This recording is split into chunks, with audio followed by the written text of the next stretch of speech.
আসসালামু আলাইকুম রহমতুল্লাহি ওয়া বারাকাতুহু। প্রশ্ন হরণ করা। যেহেতু এটা কি দিয়া আছে, হরণ অঙ্ক দিয়া আছে, আমাক এনেকৈ সজাই ল'ব লাগে।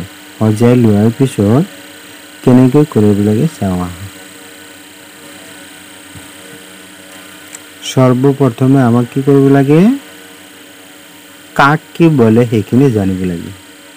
চোৱা ইয়াৰে কি দি আছে, 256টা কি দি আছে, চকলেট দি আছে বা কিবা বস্তু দি আছে। এইখিনি আমাক কি কৰিব লাগে, ভাগ কৰিব লাগে বা ভগাই দিব লাগে। আৰু কেইটাকৈ ভগাই দিব লাগে, 5টাকৈ। যিখিনি বস্তু কি কৰি দিয়া হয়, ভগাই দিয়া হয়, তাক কি বুলি কোৱা হয়, বাহ্য বুলি কোৱা হয়। চকলেট হোক, কলম হোক, মানে যিকোনো বস্তু তুমি ভাগ কৰি দিবা।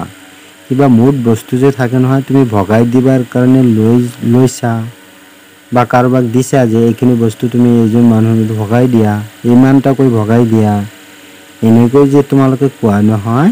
এই মুঠ বস্তুখিনিক মানে ভাগ কৰা, মুঠ ভগাই দিবলৈ দিয়া বস্তুখিনিক কি বুলি কোৱা হয়, ভাজ্য বুলি কোৱা হয়। আৰু যি কেইটাকৈ ভগাই দিয়া হয়, যদি চকলেট হয় 5টাকৈ দিবলৈ দিয়া হয়, যদি কলম হ'ব পাৰে বা যিকোনো বস্তু হ'ব পাৰে, যি কেইটাকৈ ভগাই দিবলৈ দিয়া হয় তাক কি বুলি কোৱা হ'ব, ভাজক বুলি কোৱা হ'ব। আৰু আমি যি কেইজনক দিব পাৰিম তাক কি বুলি কোৱা হ'ব, ভাগফল বুলি কোৱা হ'ব। আৰু যদি 2 এটা লাষ্টত বাকী থাকে তাক কি বুলি ক'ব, বাকী বা বাকচেচ বুলি কোৱা হ'ব। হা, এতিয়া আমাক কি কৰিব লাগে, এইটো আমাৰ কি আছে, মোনা আছে। ইয়াতে কিমানটা দি আছে, 256 কি আছে, চকলেট দি আছে।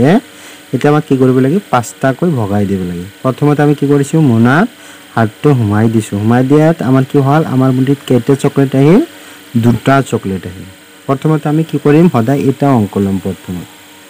আমি প্ৰথমতে এটা অংক 2 লৈছোঁ।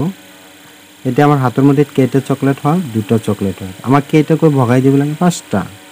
আমি দিব পাৰিম নেকি, নোৱাৰিম।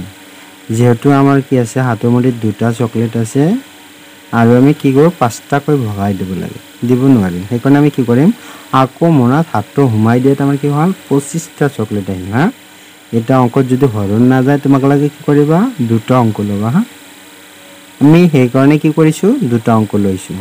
এতিয়া কি হ'ল, তুমি মনে মনে ভাবিব পাৰা যে আকৌ তোমাৰ হাতটো সোমাই দিয়াত মোনাত কেইটা আহিল, 25টা চকলেট আহিল।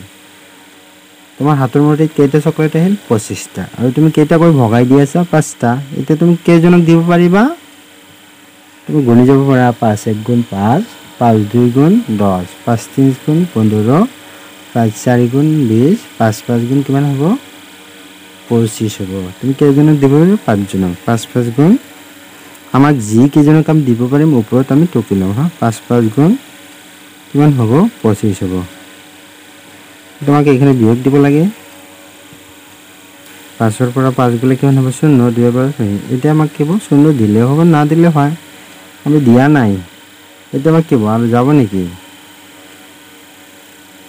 5ৰ পৰা 5 গ'লে 0 হয়, 2 পৰা 0, 0 যদি আমি দিও হ'ব, না দিলেও হ'ব। হা, এতিয়াতো নাই আৰু হাতেৰ মুঠিত, আৰু তোমাৰ যিখিনি যে বাকী আছে সেইখিনি তোমাক কি কৰিব লাগে, আকৌ ওলাই আনিব লাগে। হা, এতিয়া তোমাৰ মনত কেইটা চকলেট আছে, আৰু 6টা আছে। এতিয়া আমি কি কৰিম, 6টা চকলেট ওলাই আনিম। এতিয়া তোমাৰ মুঠিত কেইটা চকলেট হ'ল, 6টা চকলেট হ'ল। আৰু তুমি কেইটাকৈ ভগাই দি আছা, 5টা। তুমি কেইজনক দিব পাৰিবা, এইজনক দিব পাৰিবা। হা, দিয়া 5 × 1 = 5 হ'ব। বিয়োগ দিয়া, 6ৰ পৰা 5 গ'লে কিমান হ'ব, 1 হ'ব। এতিয়া তোমাৰ মনত আৰু ভিতৰত চকলেট আছে নাই, নহয়। এতিয়া তোমাৰ হাতৰ মুঠিত কেইটা থাকিল, 1টা থাকিল। চোৱা এই 1টো কি হ'ব, বাকী বা ভাগশেষ বুলি কোৱা হয়। আৰু আমি যিখিনি বস্তু ভগালোঁ সেইটো কি বুলি কোৱা হ'ব, ভাজ্য বুলি কোৱা হয়। আৰু আমি যি কেইটাকৈ ভগাই দিলোঁ তাক কি বুলি কোৱা হ'ব, ভাজক বুলি কোৱা হয়। আৰু আমি যি কেইজনক দিব পাৰিছোঁ তাক কি বুলি কোৱা হ'ব, ভাগফল বুলি কোৱা হ'ব। হা, আমি কেইজনক দিব পাৰিছোঁ, 51, মানে কি হ'ব, 51জনক আমি দিব পাৰিছোঁ। এইখিনি আমাৰ কি হয়, ভাগফল হয়। বুজি পাইছা, এনেকৈ আমি হৰণ অংক কৰিব পাৰোঁ।